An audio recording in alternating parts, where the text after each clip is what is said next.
बहुत आंखों में लग रहा है और वो अच्छा भी है।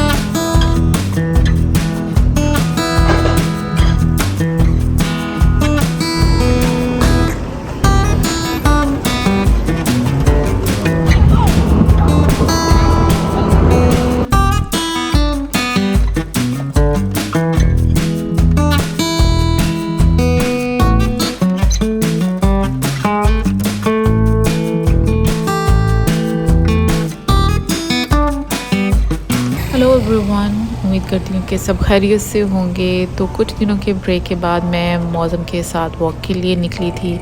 यहाँ का रूटीन थोड़ा प्रैक्टिकल है। जब भी वो वॉक के लिए जाता है घर का कूड़ा भी साथ लेकर जाता है ताकि उसको डिस्पोज़ कर दे। यहाँ ज़्यादा काम खुद ही करने पड़ते हैं, सो अब धीरे धीरे रूटीन का हिस्सा भी बन चुके हैं।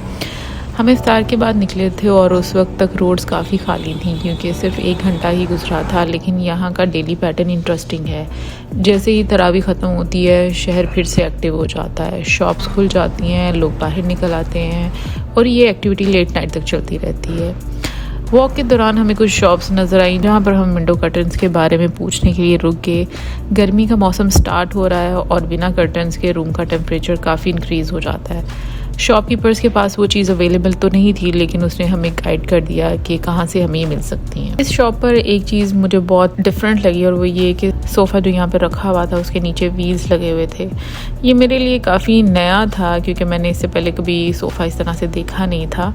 लेकिन इस लिहाज से भी अच्छा लग रहा था कि अगर कहीं पर आगे पीछे मूव करना हो सोफ़े को तो आप इजीली कर सकते हो। क्या आपने कुछ ऐसा पहले देखा है तो कमेंट सेक्शन में ज़रूर बताना। गाइस, जब हम लोग यहाँ पर आ रहे थे तो लाइट्स ये वाली ऑफ थी और जैसे ही हम एंटर हुए सारी लाइट्स ऑन हो गई। ऐसे लग रहा था जैसे हम लोग रैम वॉक कर रहे हैं। आई ऐसी फीलिंग गाड़ियों के बीच में। हाँ। तो अभी तो आपको जो रश नज़र नहीं आ रहा ना, कुछ देर के बाद तिल धरने की जगह नहीं होती। और जो बाकी लोग भी यहाँ पे घूम रहे हैं ना, हाँ। वो भी यही सोच रहे होंगे हमारे आने की खुशी में बत्तियाँ जल रही। हाँ, क्योंकि 12 बजे के बाद जो है ना, वो 12 बजे क्योंकि जैसे जैसे रात होती है ना वैसे वैसे रश बाहर ज़्यादा होना शुरू हो जाता है, मतलब रमज़ान में। और मौसम अगर सबको ये फील होता है तो अपने आप को ऐसा फील करवाने में क्या बुरी बात है। खुश रहना चाहिए, जैसा मर्जी अपने आप को अच्छा फील करवाओ।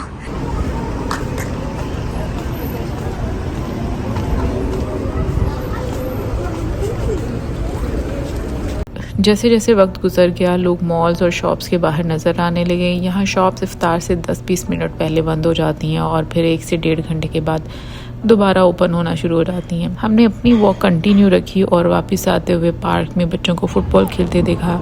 यहाँ हर पार्क में बच्चों को फुटबॉल के लिए अलग ही क्रेज़ नज़र आता है और उन्हें फ्रीली खेलते देखना काफ़ी अच्छा भी लगता है।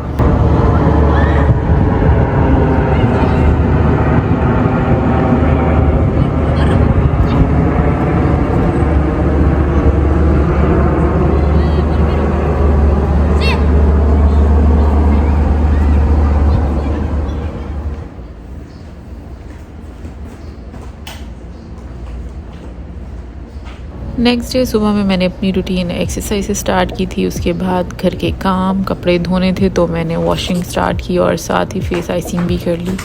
मैं कोशिश करती हूँ कि सुबह के टाइम ज़्यादा से ज़्यादा काम कंप्लीट कर लूँ क्योंकि दिन काफ़ी बिजी गुजरता है और पता ही नहीं चलता कब निकल जाता है।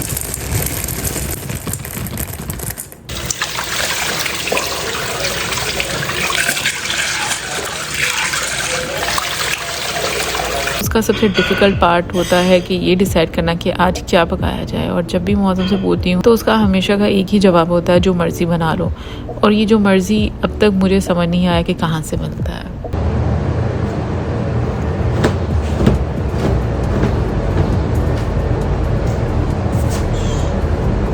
आज मैंने डिसाइड किया था कि मैं रेड बीन्स बनाऊंगी जिन्हें लोबिया राजमा भी बोला जाता है। तो लोबिया को तो मैंने सुबह में भिगो कर रख दिया था, लेकिन उनकी शक्ल देखकर मुझे लग नहीं रहा था कि ये नरम हुए हैं, तो इस वजह से मैंने बाद में उसमें गर्म पानी ऐड किया कि वो जल्दी सॉफ्ट हो जाएं, क्योंकि नॉर्मली ये टाइम लेते हैं। बॉईल करते वक्त उनका कलर निकलना मुझे हमेशा इंटरेस्टिंग लगता है। शायद ये नेचुरल प्रोसेस ही हो सकता है। आप लोग मुझे बताइए कॉमेंट सेक्शन में कैसा क्यों होता है। और अब बारी थी बर्तन धोने की। बर्तन थोड़े से पड़े हुए थे हमेशा की तरह, तो मैंने सोचा कि प्याज वगैरह की कटिंग करने से पहले मैं बर्तन धो लेती हूँ।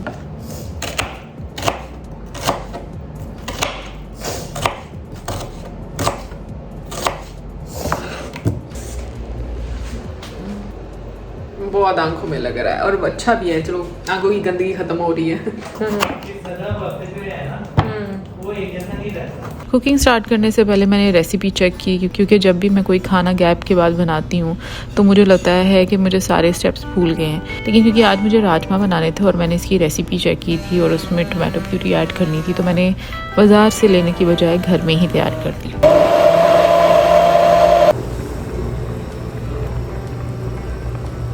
जब तक बीन्स बॉयल हो रहे थे मैंने बाकी काम कंप्लीट किया और बीच बीच में उन्हें चेक भी करती रही। साथ ही मैंने राइस भी बॉयल कर लिए थे और उसके ऊपर 1 चम्मच देसी घी का डाल दिया था।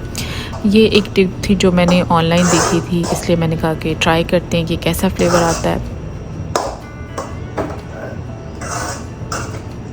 बीन्स रेडी होने के बाद मैंने उन्हें स्ट्रेन किया, बाद मैंने उसको उसके पानी के साथ एक बॉल में डाल दिया ताकि कुकिंग करते हुए उसको उसी में ही दोबारा से डाल दूंगी। फिर कुकिंग का मैं प्रोसेस स्टार्ट किया। ऑयल में ज़ीरा डाला, फिर अदरक लहसुन का पेस्ट, उसके बाद प्याज,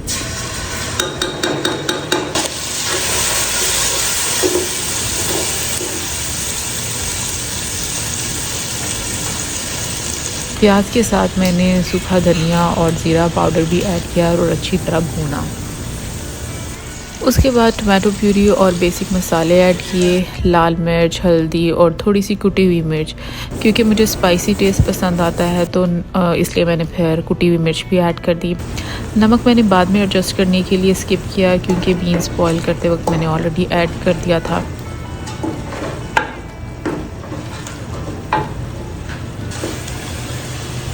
मसाला रेडी होने के बाद मैंने लोबिया ऐड किया, मिक्स किया और हल्की आंच पर पकने के लिए छोड़ दिया।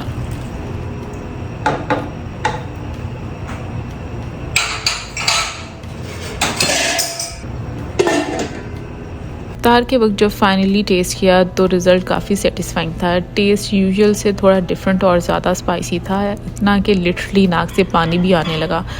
मौज़म ने भी ये इंजॉय किया और मुझे भी काफ़ी अच्छा लगा। और बस यही था हमारा आज का व्लॉग। आई होप आपको अच्छा लगा होगा। कमेंट सेक्शन में ज़रूर बताइएगा कि आपको राजमा खाना पसंद है तो स्पाइसी या फिर नॉर्मल मसालों वाला। कमेंट सेक्शन में ज़रूर बताइएगा। और क्या आप भी इसी रेसिपी को फॉलो करते हो या फिर आप लोगों की रेसिपी डिफरेंट है, वो भी ज़रूर बताइएगा। मिलेंगे नेक्स्ट वीडियो में। सब्सक्राइब करना मत भूलना। Till then good bye.